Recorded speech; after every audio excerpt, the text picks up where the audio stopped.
say you never meant to harm. Foolish, aren't we? Talk to someone nice instead. I'll be lurking. Play you like the ball down.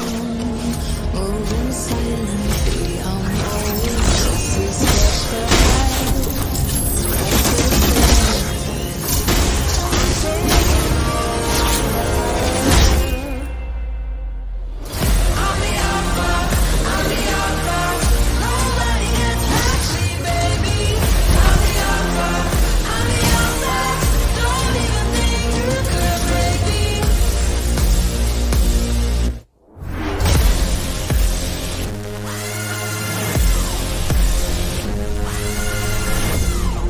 I'm the alpha, I'm the alpha. Don't even think you could break me.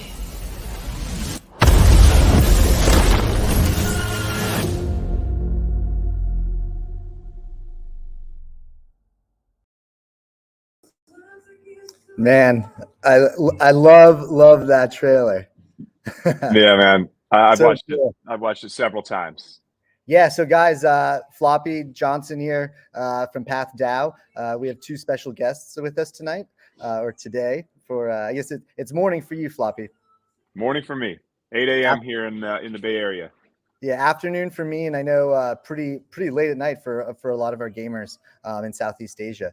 But we're very excited to have two of the founders from Nyan Heroes joining us tonight.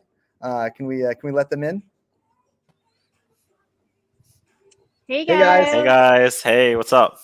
Thanks how's for it going, having Max? us. Yeah, no, we're really excited about your project. We're excited to be partners with you guys. Can you kick it off and just give us a little introduction? Tell us a little bit more about both of yourselves. Yeah, absolutely.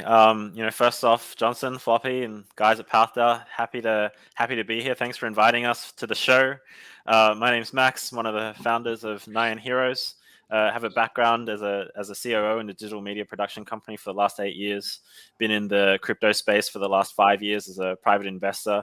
A lot of interest in sort of mainly layer ones, scaling solutions, sort of DeFi products initially when they sort of boomed in the summer. And, also very much an avid gamer throughout my entire life. We actually spun up a game development studio in the last couple of years here as well, but we were predominantly focused in the Roblox ecosystem, which was very interesting, but also, a metaverse of its own kind. Mm-hmm. And so, that's, I guess, a little bit about my background. I think Nyan Heroes is basically a culmination of all of our passions in one sort of product. A love for building digital communities. Everything about the blockchain and the tech behind is really fascinating and exciting. And just generally being an excited sort of gamer and now having the opportunity to be one of the pioneers in the space, trying to build not just a game first project, but also something that is sustainable as well for the long term. We have a very interesting token model that we're trying to push out there, which is very different from what we've seen so far. So just very excited, very happy to be here. Thank you guys. Yeah, we'll definitely we'll touch on the tokenomics for sure later. There's a lot of unique aspects with Nyan Heroes, and we could tell about the gaming background because the chair gave it away. yeah. And we also have the Nyan Queen. Hi guys, my name's Wenji. My background is in digital marketing. I've been in digital marketing for about, I don't even know, I haven't counted, but too many years, like 12, 13 years, maybe more. And then prior to that, I was an accountant. So have a kind of even coverage of the business world, both the finance side and the number side, as well as the creative advertising marketing side.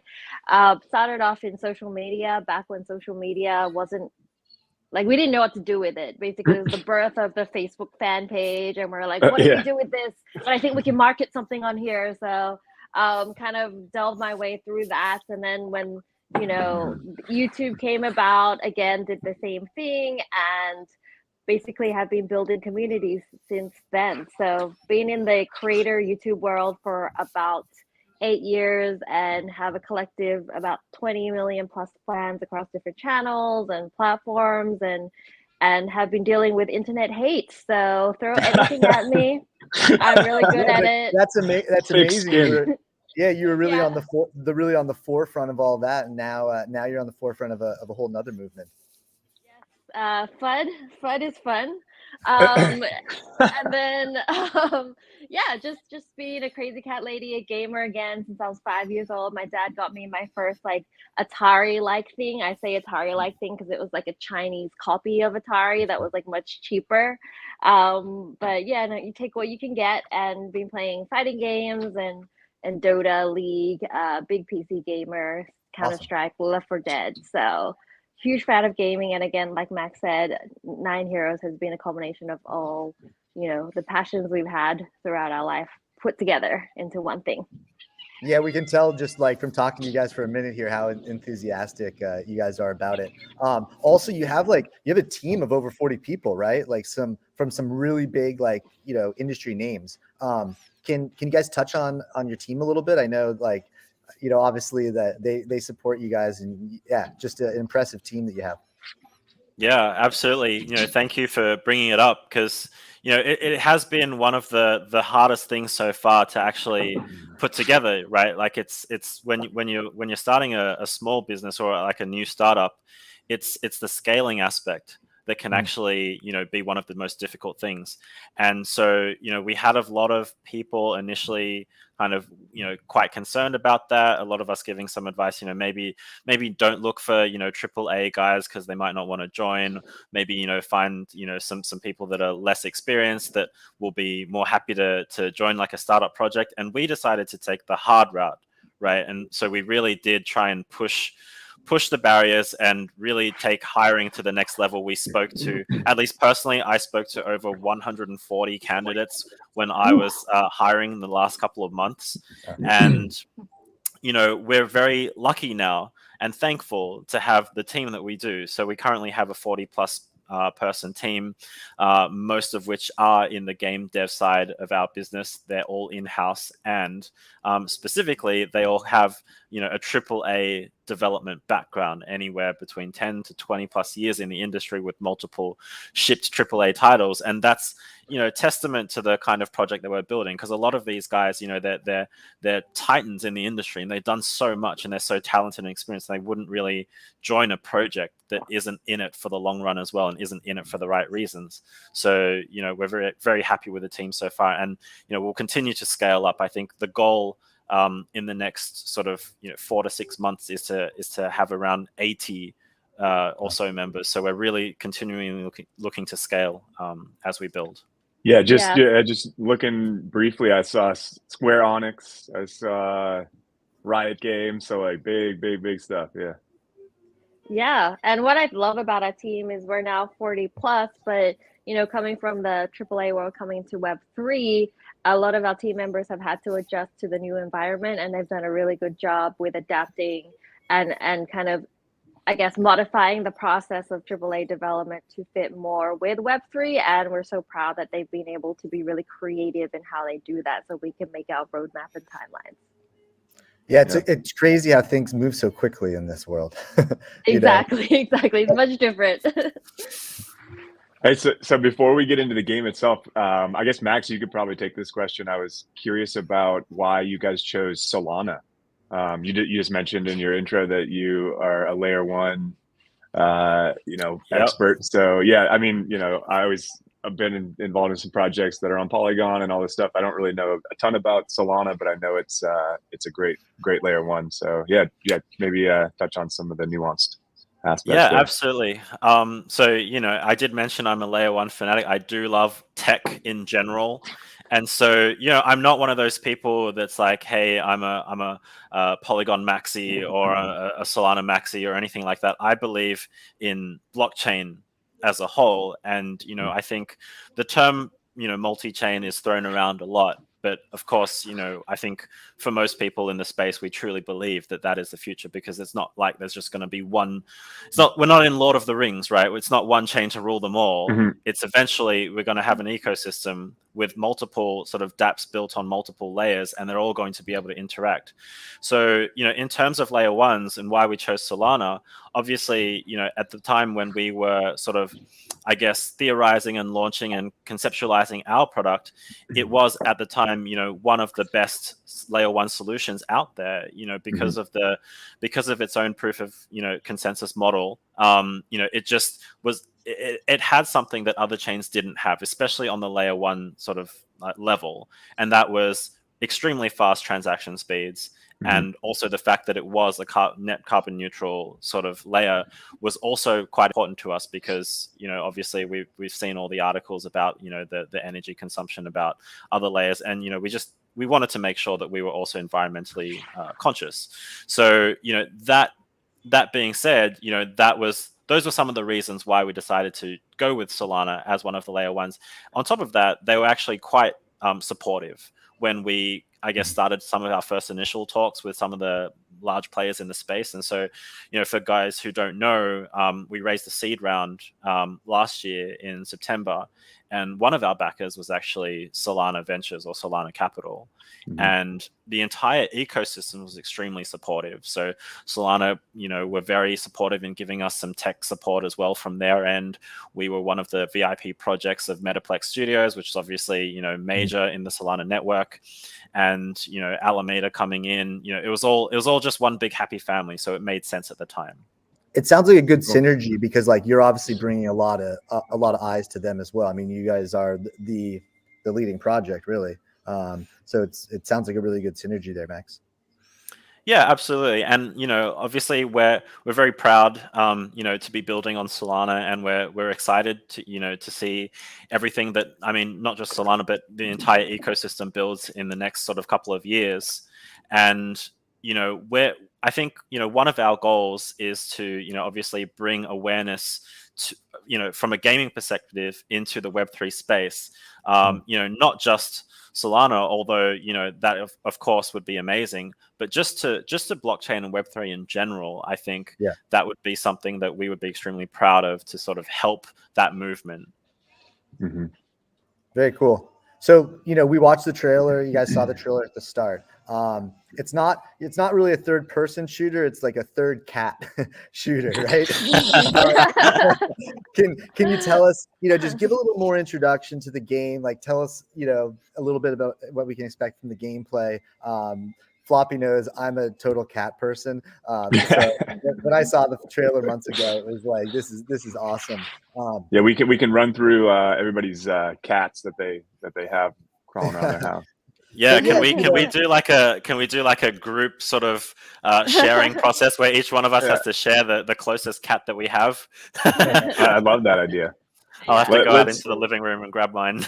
We can do that after the gameplay question, because we do want to touch more on the cats. Yeah, but it's absolutely. cool. Like, you got a lot of unique. There's a lot of unique aspects, obviously, like right away, like you see the cats, piloting these machines, robots. Like, can you just tell us a little bit more, give more of an intro to people now that are, hearing kind of for the first time? Yeah, so I mean, the gameplay itself is relatively straightforward, and is something that I think a lot of traditional gamers would be familiar with. So, it is a battle royale. It's a third-person shooter, or a third cat shooter.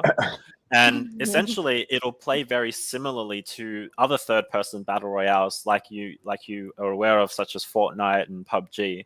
However, we are actually using games like Apex Legends and Overwatch, which are not actually third-person; they're all first-person shooters.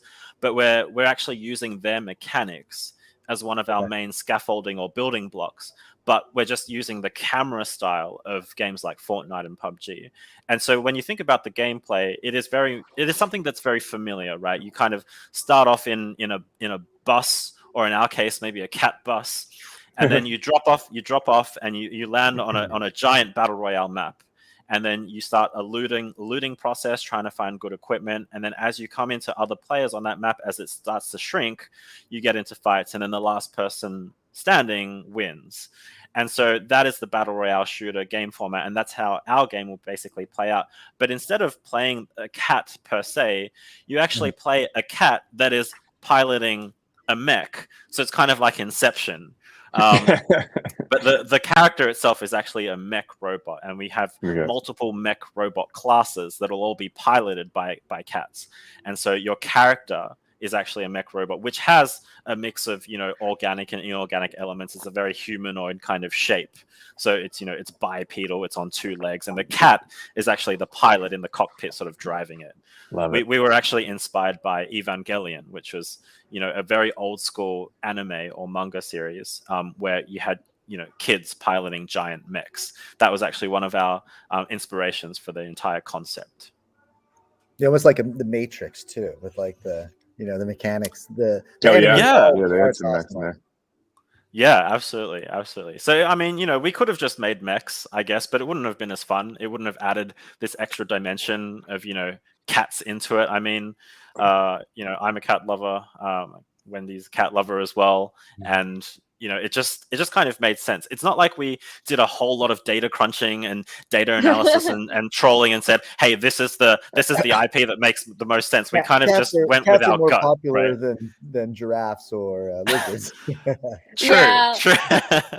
Well, we I think Floppy that was one of your questions. Floppy was wondering, like, I wonder what about the cats? We have to have them touch on the cats. Yeah, actually, we started off with the cats and then ended up with the mechs versus the other way around. So we had the cats, and then we're like, oh, we need something more than just the cats. And so we added a mech component because, you know, cats have 9 lives, but, you know, mech is stronger. So let's go with that. Yeah, so I mean, the cats thing, you know, I would have loved to have been sitting around the table when everybody was kind of formulating ideas, and you're like, cats, how about cats?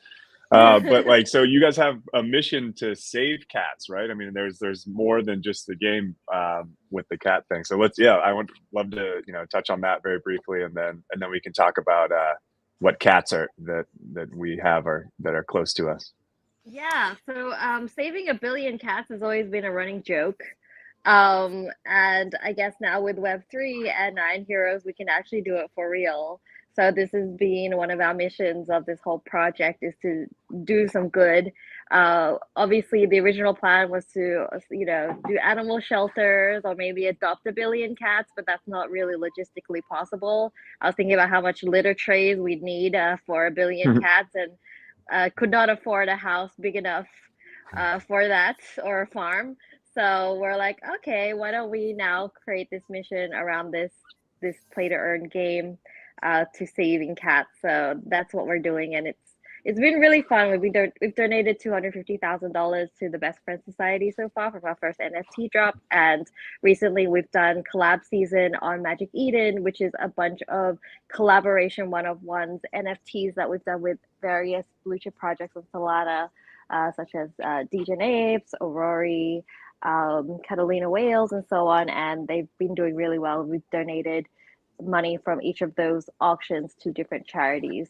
So that's been really, really great and amazing to do with this project. Yeah, that's awesome. So yeah, you heard it here. If you love cats, you get to play a cat in the game, and you also get to save cats. Exactly. Yeah. and other animals. And hey guys, let me just remind everyone who's listening now, like, don't hesitate to write any questions or comments, like in the comments section. We're seeing some pretty funny ones right now. People are asking if the cats have 9 lives.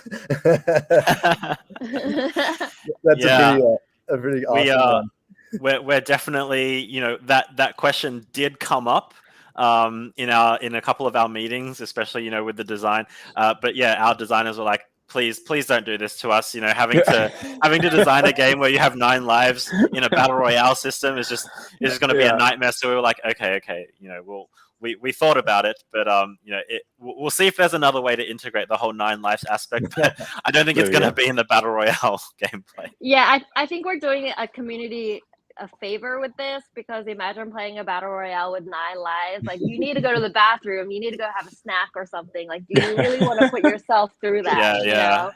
Yeah, how Yeah, much time do you have for this next game? Yeah, for everyone who's listening, 9 lives in cats. It's just a rumor, okay? Like they only have one life, unfortunately. But you guys are really passionate, like just about like the whole play to earn, right? And like having the gamers being able to like actually own like the in-game assets. And can you just share a little bit like about your passion and philosophy like behind, because we're involved in a movement here, right? And you guys are leading the charge. Can you just like maybe share your thoughts a little bit on the significance of that? Yeah, absolutely. I mean, I think the play to earn movement, and it is correctly, as you described, a movement, and I think the movement will just continue to gather more and more steam as it rolls down the hill, and I think we're still at the very top. Um, and so it's been amazing to see, so many lives being touched by this movement, and lives being changed for the better. And I think what we're trying to do is we're trying to build upon that movement. So currently, it's the term is play to earn. I think eventually in the future it'll become play and earn, and that's kind of the catchphrase that we're sort of adopting for our project, because I think at the end of the day, simply playing a game with the pure intention to earn money from it, I mean, it is great. And I do think it can touch a lot of lives. And I think we want to be able to allow people who want to do that to be able to do that in our ecosystem. But, gaming is not just about earning, right? It's not just about getting the most yield. At the end of the day, gaming has been around for, hundreds of years. And at the core essence is just to have fun. It's to take players, to transport them into a different world, a different narrative, a different community, and to be able to just forget whatever crappy day they had at work or school or uni, and be able to go home and just enjoy themselves in a cool group of friends or whatever, and just immerse themselves. And that's been the core of gaming ever since it kind of started.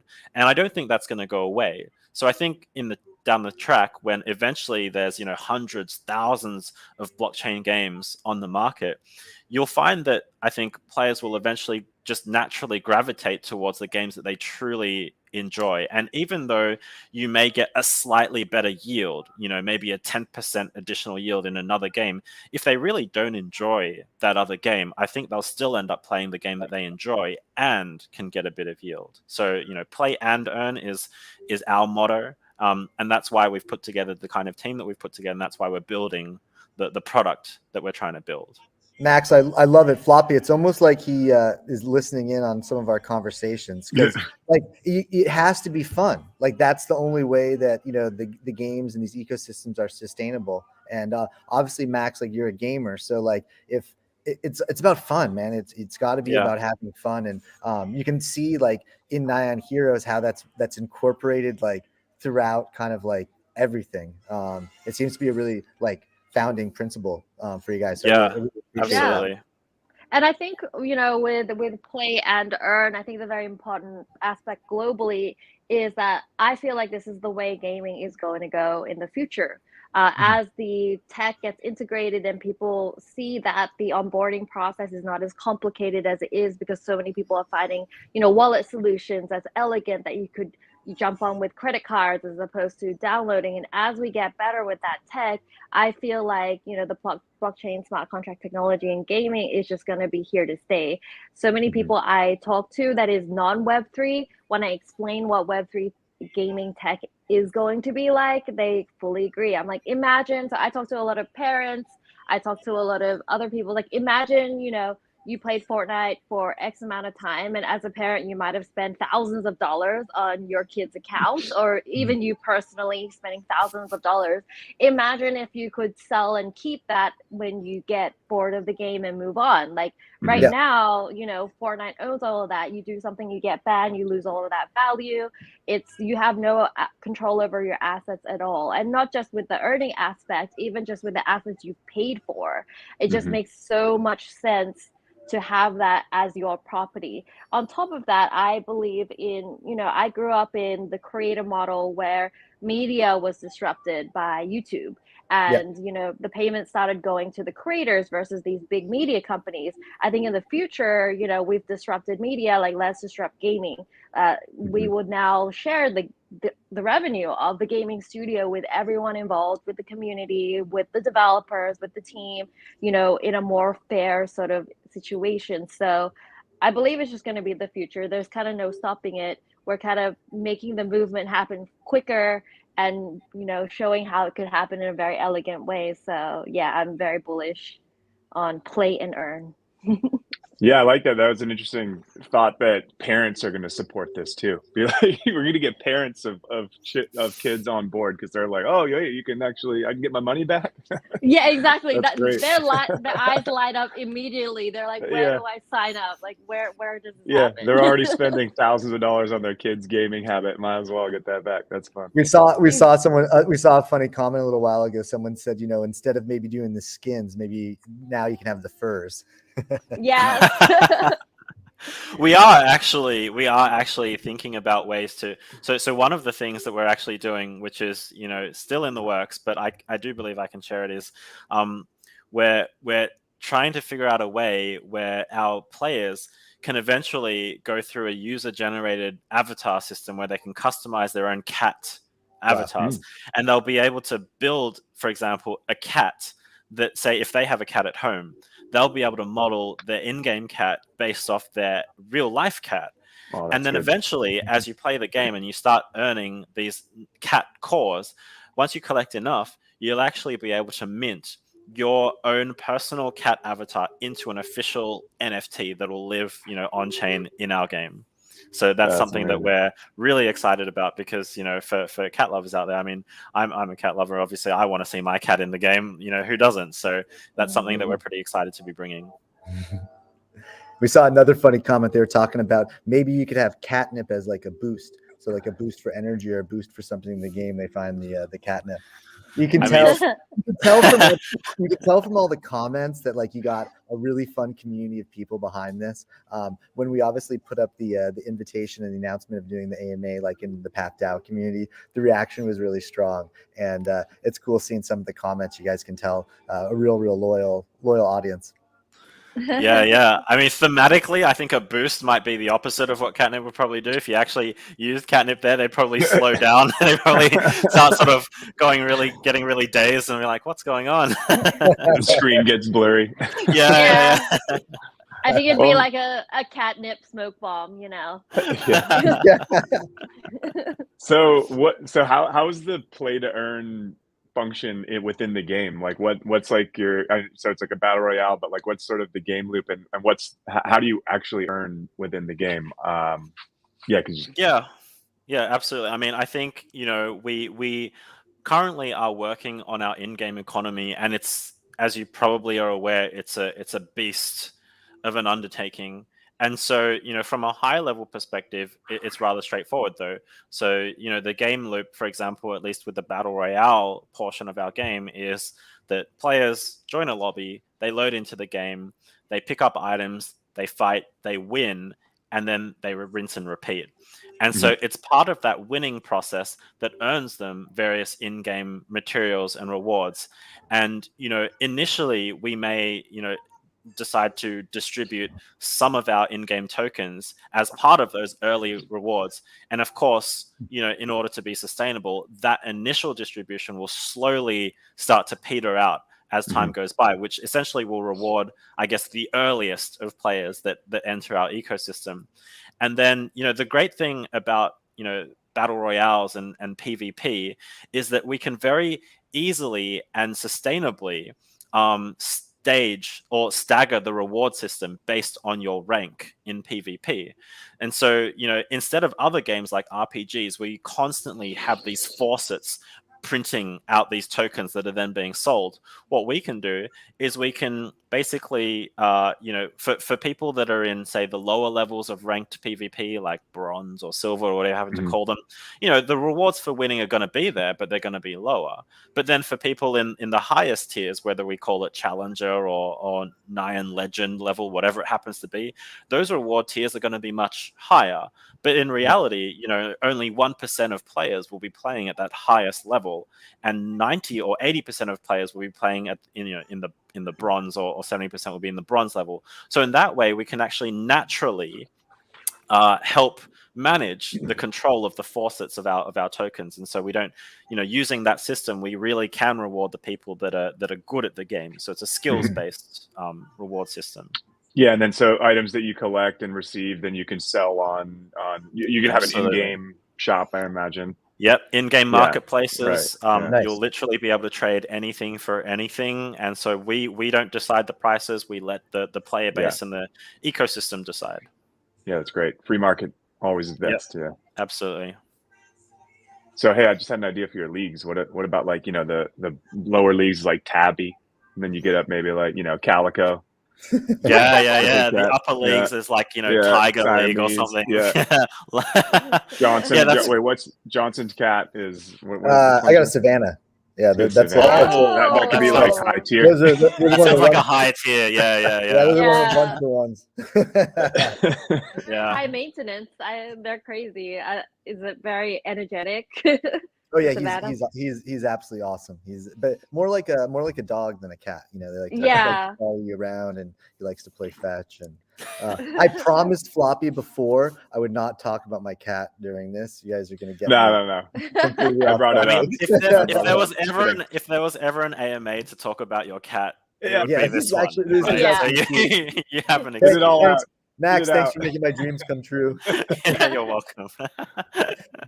Hey, let's just take a step back though, for somebody who's like just getting started, right? Because obviously, like, you guys are on Solana. What's like the first kind of like steps? Could you like walk us through just, someone is not as familiar. The wallets are a little different, right? Like, you can't use a MetaMask. Can you just do like just the basics, just sort of a basic sort of walkthrough of, how somebody can get started? Do they need to, for example, purchase an NFT? Is there a free to play version? Yeah, I'm new. Absolutely. Start me off. Yes. Okay. So, great question. So I think, in order to get started, you could think about it in two different categories. So the first category would be your, Web3 NFT, blockchain gaming enthusiast that wants to get involved in our project from its earliest of days, which is, i.e. now. And so at the moment, we are pre-product, but what we do have are NFTs, and soon we'll have our native tokens, NYN, going live. And so if you want to get involved in Nyan Heroes, that would be the best way as a Web3 enthusiast to grab an NFT or get some tokens. And the best way to do that is through one of various, Solana based wallets. So if you're familiar with MetaMask, it's very, very similar. MetaMask for most people lives on their Chrome browser extension. For Solana wallets, it's very much the same thing. You can go ahead and download, for example, a Phantom wallet extension, and that is our sort of Solana-based wallet. There's also others. There's Soleil, there's Solflare. Is there any you suggest, Max? Is that? I suggest like Phantom. Okay, Phantom. Okay, cool. Yeah, it's pretty straightforward. The UI is very good. It's a solid, tool that we all use here as well. And so, the best way to get started would be to grab yourself a Phantom wallet, and then the next step would actually be to load it up with either Sol or some USDC, for example, depending on your preference. And so the best way to do that would be to go on an exchange that supports Solana. And the one that obviously I'm familiar with, and the one that I spoke about earlier, is FTX. They are obviously very strong in the Solana ecosystem. Their Serum, trading tool is actually an on-chain sort of order book, which is all based on Sol. So if you have an FTX account, go ahead, load up some Sol, and then you can transfer it easily into your Phantom wallet.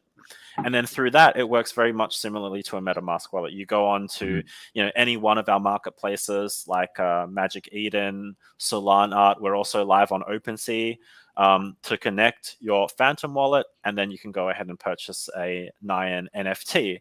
And the Phantom wallet will actually also be the same wallet that you interact with when it comes to our public token sale. And so, loaded up with some USDC, the contributions will be very straightforward. It'll be done on our own website. And so, that'll be the basic system for someone who wants to take part in our project now. If you're a gamer and you don't necessarily want to deal with wallets or NFTs or digital assets, etc., when we go live, it'll be a very, very smooth onboarding process. We have a completely free-to-play on-ramp. There's no paywall. You basically download the game, you sign up as a user, just like you would on Steam or Riot, for example. You create a Riot account, and then you can instantly just play the game. We'll have a little intro, to the game, sort of get to grips with the control systems, etc. But then you'll just be playing. There won't be any interaction with a wallet whatsoever. There won't be any interaction with digital coins, tokens, etc. As you start playing, you'll start to earn these, materials or rewards in game. They'll all be held in a non-custodial wallet that a player never really even has to interact with on day one if they don't want to. At a point in time when they want to, when they start getting interested in, hey, what is this wallet thing? What is blockchain? What are these digital assets? What are NFTs? They can then go ahead and decide to access their wallet. And then by then, they'll probably look at their wallet and go, oh, hey, I've been accruing all these things during my time playing, but it's all happening in the background. So that's going to be our onboarding process. That's so cool. Because everybody in crypto gaming is talking about how, that's going to bring the most people into blockchain. And it seems like you guys have really thinking about that and really helping the ecosystem there by you get that little enticement. You're like, oh, look at all these things. Like, oh, how much is all this worth? I should probably get into blockchain. Yeah, absolutely. I think, at the end of the day, user experience is king. And so that is really what we're going to be focusing on, for the blockchain side of things, as well as the game aspect. Everything is just going to be about how the game feels to play and whether it's fun or not. Yeah. Awesome. Cool. So let's talk a little bit about the tokens again. So you're gonna have NYN, NIN, and then you're also gonna have a catnip token, right? So is this are you essentially creating a 2-token economy, and then sort of walk us through like how you're gonna sort of you mentioned briefly, you touched on like how your economy is gonna be slightly different, and you've really thought it through. So touch on how it's gonna be different and everything. Yeah, so we will be implementing a dual token economy. So NYN being our native token, and Catnip, CTNP, is actually our in-game utility token. So on surface level, it might look very similar to other gaming projects where they also have a dual token economy. And in a lot of ways, it is similar, but there are a few ways in which it's quite different. So when it comes to our native token, for example, it will function very similarly to a lot of other native tokens. So if, you just take AXS, for example, or ILV. It is going to be involved with staking and rewards there. It's going to be involved with governance. We're going to involve it in various high impact in-game transactions. And also as part of some of the in-game revenue generated from the game itself, that will involve, things like various token buybacks, which will ensure that the value for our NYN token, stays in that ecosystem. So, those are things that are pretty common with most other projects. The main difference for us is the relationship between NYN and CTNP, and there's an intrinsic relationship that we've built between the two, and that's because we've designed CTNP as an in-game stable token. So think of it as any other Web2 game that you might play. You have a currency in that game that you call it crystals that you have to pay for with real world money. Now imagine a game that you can buy these crystals for say $100, but in a few months' time, the value of those crystals is now worth $20. Well, that is something that I think a lot of traditional gamers is not really going to accept. They are not traders. They're not very they may not be well versed in financial markets or financial instruments. They want to play a game for fun, and they don't want to have to deal with the headache of, oh, is this a good time to buy my in-game crystals or not? So that's going to be a massive turnoff for players entering an in-game economy where the token itself is also volatile. So that's why we've designed our CTNP token to be a stable token. So when you purchase it, you know that over the lifetime of your account, the value is going to be locked. So that's one thing. The other thing is that for an in-game economy, it's already extremely hard to design for. There's so many different sort of sinks, faucets, intermediary materials, et cetera, that all need to be balanced. And, that's already hard. Now, when you implement these secondary markets where these tokens can be freely traded by people that don't even play the game, they could be whales in the ecosystem. They're just doing it for trading. They're trying to make a buck. They're pumping it. They're dumping it. They could be cat lovers. They could be cat lovers. They could be dog lovers. They could be frog lovers. Who knows, right? They could be giraffe lovers. But at the end of the day, they're not playing the game. But they're still allowed to have an impact on that in-game economy, which doesn't make sense, and it's going to be incredibly hard to balance that. So by making it a stable token, it actually removes that incentive for people to actually trade it on the open market. No one trades USDC or USDT, right? They trade the volatile tokens. And so that's another thing that we really believe in. And then the final thing is, I guess, it's just security, right? Like for play to earn players that want to play our game and earn these tokens, no one currently knows how much money they're going to be taking home at the end of each week or the end of each month with a volatile token. One month it could be a couple hundred, another month could be 50, one month could be 20. And so having a stable token also helps our play to earn community in sort of giving some estimates. Some of these players are earning, a lot of income relative to their other peers in their same economy. And so for them, it becomes very materially important to be able to estimate how much their take home is going to be every week, every month. And it's going to, they're using it to, I guess, support their families in some cases. So in that aspect, it will also help, those players. And so... Yeah, sorry. The last thing is, those are some of the reasons why we've created an in-game stable token. And so then the relationship between NYN and CTNP becomes really important, because initially we're going to use our own USDC collaterals to peg, CTNP, but eventually we're going to use NYN to help collateralize CTNP, and we're going to do it by an algorithmic model.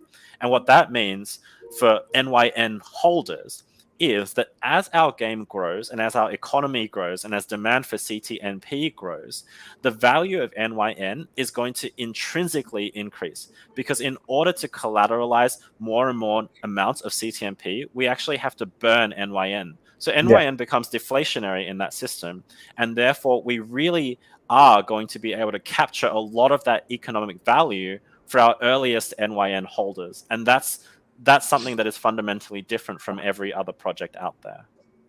Okay, Max, I got a pretty specific question here for you. But it's exactly on what you're talking about. And it's actually from the community. So I'm gonna read it here. This was not sent in the live chat now, but this was sent before. And yeah, we're here to shoot the community questions. So in the tokenomics article, right? You guys share how catnip, your in-game utility token, will maintain its peg to the US dollar, right? As you're talking about. You also mentioned over time, catnip will algorithmically shift from being collateralized by only USDC to being collateralized by USDC and NYN. Correct. Do you have an estimate how long catnip will stay collateralized with USDC before shifting to NYN? And what ratio can we expect to see from USDC to NYN? Yeah, thanks for the question. And whoever sent that question to you guys, thank you for sending it. I mean, it's very specific, right? But I love it. So, to be completely transparent, no one currently knows exactly what the timelines are going to look like. But, best guess would be, 6 to 12 months would be the aim to start, collateralizing with NYN. Because at the end of the day, we want to make sure that things are stable. And as we've seen in algorithmic coins like Terra Luna, whilst they do have some degree of network effect currently, and they're obviously got a good amount of adoption in places like Korea specifically, anyone who was there in the very beginning knows how turbulent that ecosystem was, and it was just so hard to maintain that peg on such thin liquidity. And so what we really want to do is have a very stable sort of at least initial phase where we're fully collateralized with USDC. We don't have to worry about maintaining that peg, with an algorithmic model. And so, how long does that look like? I'm guessing 6 to 12 months, but no one really knows. In terms of, what the ratio of collateralization with NYN versus USDC is, I think it's too early to say what target we'll be looking for. I think there's so many factors involved about market confidence, how conservative we as the developers are choosing to be. If we're going to be a lot more on the conservative side, obviously we're going to keep our USDC coffers quite full.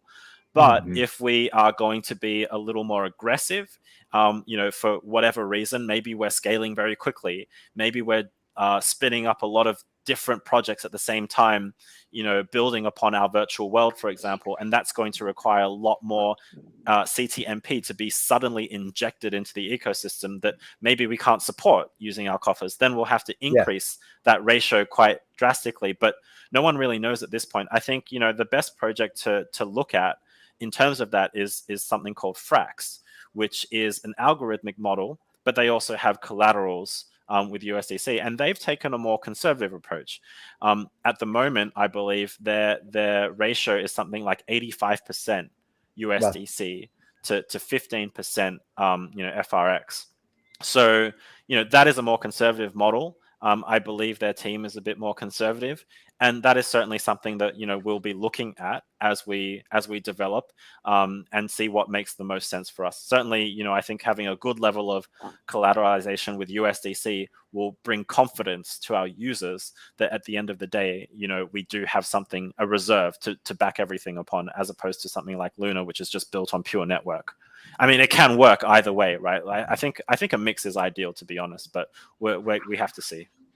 Max, really appreciate you answering. Obviously, that's a pretty specific question. You guys, we're really lucky here. We got two of the founders from Nyan Heroes. We're asking them questions. We're looking at your guys' comments in the live comment section. So shoot down some questions if you want us to ask them to the team. But yeah, that's a very good direct response, and you can just tell how well thought through everything is in the project.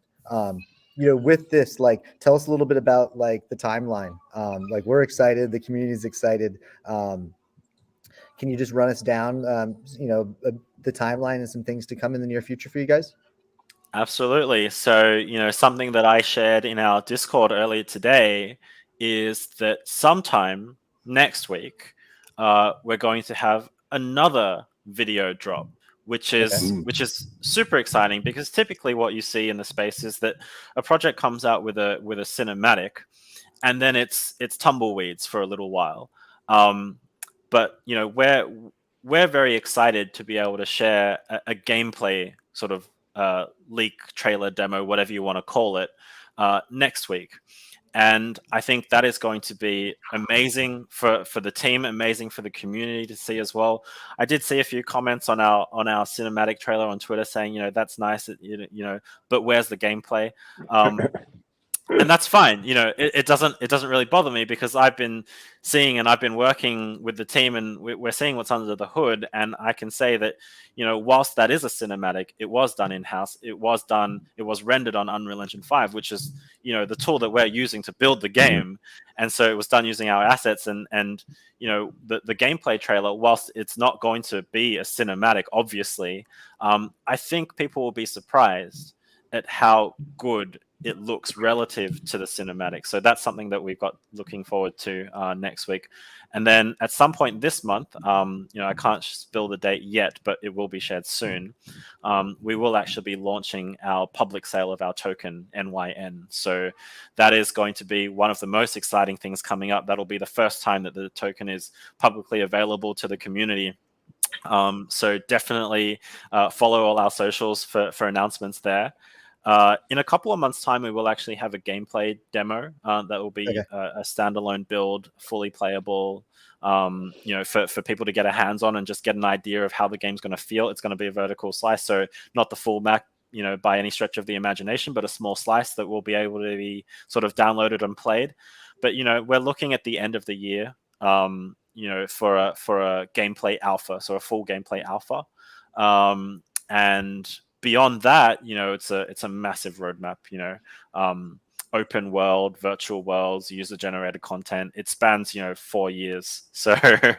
Nice. But to answer some of your questions about the imminent things happening, those are some things to look forward to. And I just want to jump in on the non-gaming side. We have some super fun events as well.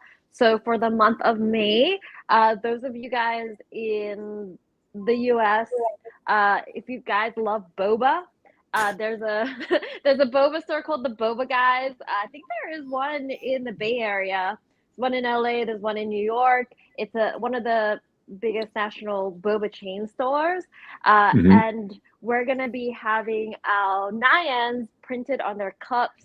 There'll be key rings and stickers available. So Nyan's gonna take over the boba stores for the month of May to celebrate our IDO. So if you guys are near a Boba Guys, Floppy, I'm looking right now to see how far we get. Yeah, we'll have to go. In the Bay Area. That's cool because I was curious what kind of marketing you guys are going to be doing, and that's amazing. Just like the cat's coming to real world. We want to go beyond the real world and really bridge that gap. So please, there's limited supply, so get your cups, get your stickers. It's going to be super fun. And also we're going to be coming to a huge Vegas festival. Not going to say what festival, but there's a festival in May that most people have heard of if they've ever been to Vegas. And they will be featured in their NFT gallery. So that will be very fun. Floppy, I think we got to go to Vegas. Is that what she was? It sounds like we're going to Vegas. Sounds like you're going to Vegas. So while we're talking about like in real life, like collaborations, we did also receive. I got a couple questions that we received like from the community before, and one of them is they were talking about the IRL collaboration you guys are doing with Boda, right? Any merch, any sort of branded collabs like. The community is obviously behind it, so they know about Boda, but any sort of merch collaborations or anything you guys think that you have on the roadmap for now? Yeah, we do. We have merch on the way. We have some merch actually designed, so that is on the cards. It's very, very adorable, and we're doing a lot of collaborations, sort of in fashion and musically in the long-term future. That's on the cards, and also collaborations with other big properties as well. Cannot announce. It's awkward because we can't share it yet, but exactly. So many things happening there on the non-gaming side, but we really I think gaming has now extended beyond just being a game. I think gaming is a culture. So I think it's very important for us to be integrated with multiple, verticals that is not gaming, whether it's music, film, food, events. Well, so you just hit on it, right? Like Floppy and I, a couple of weeks ago, we started talking a lot about music, right? And just like the intersection between, not just gaming and music, but then also like with how it really like brings like cultures together. We had someone like question about they love the song in like your original trailer. Somebody was wondering, is that like a custom song that you guys had produced or made? Can you tell us a little bit about like the music in the trailer, and will we expect a similar type of music in the next trailers? So I can speak to the music in the trailer, and I think Wendy can talk about sort of future plans. But in terms of the trailer itself, yes, it was a song that was custom made. We Sick. engaged a studio called Two Way. It's the number 2 WEI, and they're one of the biggest sort of music studios when it comes to games and movies. So they've worked on things like Valorant, you know, and a ton of other sort of like Riot property as well. And so yeah, they're massive in the industry, and so we were very lucky to be able to work with them. So they made a custom soundtrack for our trailer, and the song was also fully customized. Yeah, Very something on Alpha or something. I get Yeah. Alpha cool. leaks. Alpha leaks. And in the future, we're going to continue doing this. I think, you know, we may spin off a sort of custom music section for Sick. Nyan, so you could enjoy the music. And there is a world where, you know, we start integrating the community in the creation of music as well. So there'll be so many exciting things to do there, especially with Web3 tech. There's so much we could integrate and, you know, collaborate with. Yeah, you guys, fun is really a big focus here on every element of the project, and it's nice to hear that. I got another question here about, you know, they want to hear a little bit more about the DAO, right? Can you know, the comment is that it feels a little centralized right now, but it's like they know that like it's moving in like a more decentralized, like into a more decentralized model. Can you sort of talk a little bit about like the near and long-term plans, and just touch on the DAO a little bit? Yeah, so you know, basically we spun up the Nyan DAO probably a couple months ago, or maybe 1 or 2 months ago now, and you know, to your point, it is rather centralized at the moment, and I think with all things, you know, that are ambitious, there has to be some degree of centralization, at least in the early phases, just to get it off the ground, right? Because there's a lot of operational tasks that just need to get done. And in a fully decentralized model with shared responsibility, it can be sometimes difficult, right, Yeah. to get that impetus off the ground. And so, you know, that is something that we're aware of, and that's something that we accept. But as you mentioned, we are going to slowly move towards a more decentralized model. So right now, the DAO is basically accessible to anyone that holds a Genesis Nyan NFT. And currently is basically run by what we call the Nyan DAO Council, which is basically a set of people that, you know, some of them are part of the core project, but also some of them are part of the community. Some of them are moderators in the community. And what we are hoping to do is to slowly sort of elect people from the community to basically take positions in this council. And so the model that we're going off is very similar to another DAO that's very big in the Solana space called Monkey DAO. And we're very lucky to have Jemmy, who is actually one of the founders of Monkey DAO, and he's been with them since day one. And he was basically instrumental in their formation and has pushed a lot of the, you know, initiatives in that DAO. And so he's actually a member of our council in Nyan DAO. And you know, we've got a lot of great learnings from him, and there's just so much experience that he brings to us. So we're very excited. So yeah, essentially, you know, the goals of the DAO right now are aligned with the project. You know, it's about building community, it's about building ecosystem and culture, and the DAO also has the lofty goal of saving 1 billion cats together with the core project. But you know, eventually later on, we hope that once we become a little bit more decentralized with the DAO, that it'll have its own, you know, agenda. You know, obviously, keeping in line with the core team, but also having an arm of its own to be able to, you know, basically run its own governance proposals, have its own sort of interests at heart as well. And we're basically going to help bootstrap the funding of our DAO using our own treasury, giving it a portion of our tokens to basically use as they see fit eventually. Nice. I have one more, Max. This is a little bit of a hard question. This is my last of the hard questions from the community. So, Okay. but this is the whole point of the AMA, right? Yeah. The community wants to hear about it. So, this is such a cool opportunity, like, you know, literally to connect with the founders of Nyan Heroes. So, in one of the last AMAs that you guys did, Someone mentioned that the rarity will have no effect in the gameplay apart from playing a role in the earn rate you will achieve from the play to earn. This kind of goes against what was previously mentioned closer to the mint days, as some people were under the assumption that the rarity played a role in the gameplay. Once players enter the battlefield, is everyone equal? Towards the end of the round, legendary rarities, for example, do they have potential to like level up or attain better gear or equipment? Can you just sort of talk about those elements and what people can expect?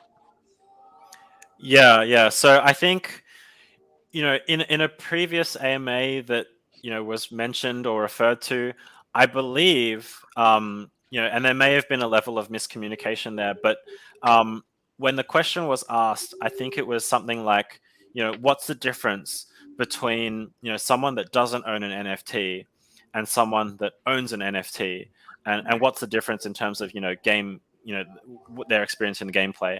And basically, I think what I said was something like, for someone that doesn't own an NFT, they can still play the game for free.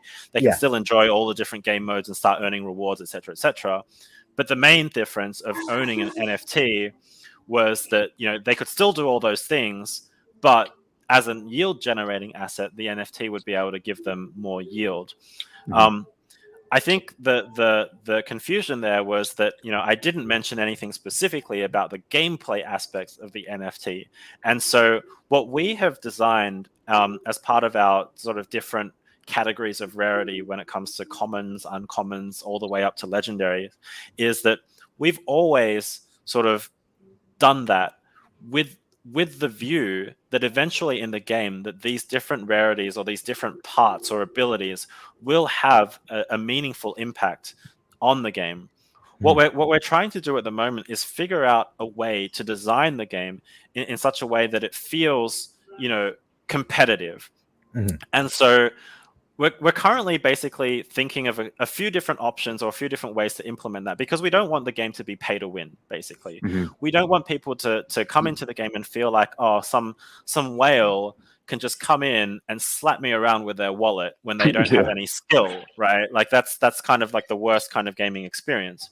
And so there's a number of ways that we've been thinking, with the design team on how to combat this, because at the same time, we do want to also give those whales a sense of, hey, this money is actually being put to good use. So it's a very difficult thing to design for. So one of the ways that Johnson mentioned was this whole leveling system, where at the beginning of each battle royale match, everyone has the same quality of gear. In the very beginning, whether they're a common or a legendary, they all start out as commons. And then as the game progresses, as you do various tasks, like, get into battles, maybe some PvE elements of farming, opening crates, you start collecting these resources called crystals, and they basically help you level up your parts as you play the game. And so in the beginning, everyone's on the even playing field, but as the game progresses, you'll find that players with, legendary or ultra rare or rare mechs will be able to progressively enhance their mechs beyond the ability of someone with like a common or an uncommon mech, for example. Basically, the level cap of those parts is going to be higher. So in some way, you hear it right there. That's Yeah. That's it, right? That's cool. I think this is just one possibility that we're entertaining as a way to even the playing field, because at the end of the day, if you're a whale that comes in with a legendary mech, when you jump out onto the battlefield, anyone and everyone can still kill you. If you're unskilled, you'll still die because it's an even playing field. The other thing that we're trying to do is trying to gear the game into a gunplay first game, which means mechanics will outweigh parts. So if you're good at shooting, if you're good at moving, if you're good at aiming, if you're good at gunplay and strategy, then even someone in a common mech should be able to defeat someone in a rare mech or an ultra rare mech, because we're going to design the gunplay. We're going to put that first. So gunplay first references games like Valorant or Counter-Strike, right, where everything is to do with the aim and reaction speeds. Whereas Well, it's more fun. It's more fun. Like that's exactly what you come back to on, like, you don't want to go into a mode and be like, oh man, like I'm not gonna be able to do anything here. Like look who I'm up against, right? So like exactly. that's what makes it fun. It makes it a lot more competitive, and so you may still have a small advantage as a whale coming in, and especially if you're able to survive till the late game, that's when maybe you'll get more of an advantage. But having said that, it's still going to be a skills-based game, so that's another thing. And then the third thing that we're thinking about is actually introducing these different leagues. So this is something more like F1, right? Formula One racing, where you have, you start off at F4 and then you go F3, F2, and then you finally get into the F1 leagues. Yeah. And it's very much an equipment sport. But by creating different leagues, you can actually help level the playing field. So if you have a small leagues where, commons and uncommons can fight, if you have a middle league where rares and ultra rares can fight, if you have an upper league where legendaries and ultra rares can fight, or something like that, that's actually cool. Helps to even the playing field. And then the rewards for each league can be different. Right, but and on some of those, you could even, like, those are like battles you could broadcast, right, for like the larger absolutely, because they want to see those legendaries like just duke it out. We want to have a strong esports component to our game, and so that's why we have these different leagues. I think the really fun and interesting thing is if someone from that's piloting a common mech, for example, is really really really good and they're uber skilled, that they can actually use that mech to join an upper league.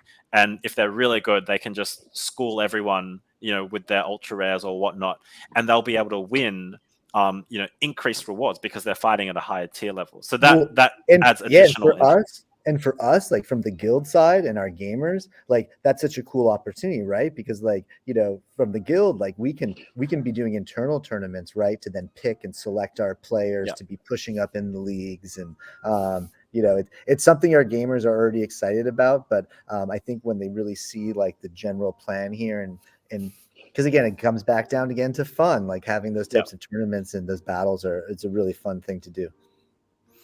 Yeah, absolutely. So, apologies for the long-winded answer, but it's a very difficult question. It all comes down to game balance. And, that's something that we're still, going to be iterating, many, many times before the actual live game.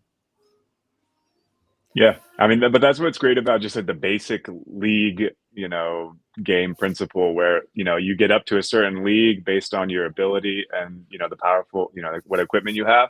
And then like, as your skill grows, you can raise, or you'd be like, oh, wow, I'm having a lot of fun playing this. I want to get up in higher leagues. Maybe I'll get a rare mech, to help me out a little bit. But so you're always pitted against people with the balance of skill and equipment, right? So that's great. Yeah. You're never going to be like stomped. Gotta have the skill though, Floppy. You just can't get there. You gotta have the skill. But I mean, hey, I'm definitely gonna be playing this game. This sounds amazing. Yeah. Yeah, well, if you don't have what it takes, you can always lend your mech out to someone else that does have what it takes. You know what I mean? That's cool. So you're gonna have a lending, like a rental system too? Absolutely, yes. Okay, good. Yeah. Floppy, I know you want to end. We'll finish up here, but I know you always like to finish with your question. Oh yeah, one last. Well, yeah, I mean, we always like to. You've dropped. We got quite a bit out of them. So we got quite a bit out of them so far, but. But we always like to, like, when we're signing off here, like ask for one little bit of one more piece of alpha that wouldn't be widely known that you're able to share. Oh God. Put you on the spot. Yeah, I gotta do a little alpha advisory right here now. Alpha advisory direct from Max. Juicy alpha. Holy moly. Yeah, that is putting me on the spot. I'm unsure what we're allowed to share and what we're not allowed. Okay. We've shared a lot of alpha so far. You have. What can I say? Okay. Here's a bit of alpha that we've been discussing internally. Obviously we're building a battle royale, but beyond that, we have a number of other sort of worlds that we're also trying to build using the same IP. And so one of them is a virtual world, and we're really excited to be basically building that entire world on Unreal Engine 5. And where the quality bar that we're going for is going to leave a lot of other virtual worlds looking at it going, wow, why didn't we build on Unreal Engine 5? Because I think we're basically looking at some other great projects out there. Don't get me wrong. I mean, Sandbox, Decentraland, it's amazing what they've done. But we're really looking to use Unreal Engine 5 to bring our virtual world to the next level. Awesome. And using the abilities of things like Nanite, for example, just put millions and millions of polygons into buildings, environments, is just going to make them look absolutely amazing. So that is something to look forward to when it comes to the virtual world, when it comes to our land. That's awesome. Definitely something worth getting excited about. Yeah. Floppy, Appreciate that. We need a big like meow button. Like anytime you like something, like, meow, meow, meow, meow. Yeah. Hey, well, we really appreciate you guys coming in. We've been talking for a little bit over an hour tonight. I could keep going, but Floppy, you guys are on the West Coast just starting your day. So we got to move on, but we're going to be having, I would love to have you guys come back again and check in. This is a project we're really excited about. For anybody who's listening, we're going to link the socials to all the projects and everything below. So definitely when you're done with this, if you're not already following Nyan Heroes on Twitter, if you're not already in their Discord, make sure to click the links and go in. For the Nyan Heroes people that are here that came in for the first time to listen to a PathDAO AMA, hello, we hope you enjoyed it. We're trying to have Thanks for joining. We're trying to have fun just like the Nyan Hero family is. So please hit the subscribe button, come back and check out another AMA that Floppy and I do. And Floppy, anything else before we go take our man, I'm excited to, the project, you're saying you're launching at the end of the year, so there'll be plenty of opportunity to have you guys maybe onto one of our happy hours just for a quick, 15-minute check-in. Just to see sounds great. I actually sounds good. There's 3 Boda guys, Floppy, in San Francisco alone. I know. I looked up the Boba guys. Yeah. Yeah. We'll have to go. We'll check out the dates. We're gonna go get some cats. Yeah. We'll support you guys. Thank you. And everybody listening, definitely make sure to do that as well. Let's get that going viral online and helping out the Nyan Heroes family. Yes, take Awesome. a picture with your Boba guys cup. Thanks, guys. For # sure. Nyan Heroes. Hey, I'm on board. I'm a Nyan Hero now. Awesome. Okay, guys. Thank you again so much for your time. Really, really appreciate it. And have a wonderful day. We'll hear from everyone soon. Awesome. Thank you very much. Thanks for having us. Bye. Yeah, great talking to you. Bye. Cheers.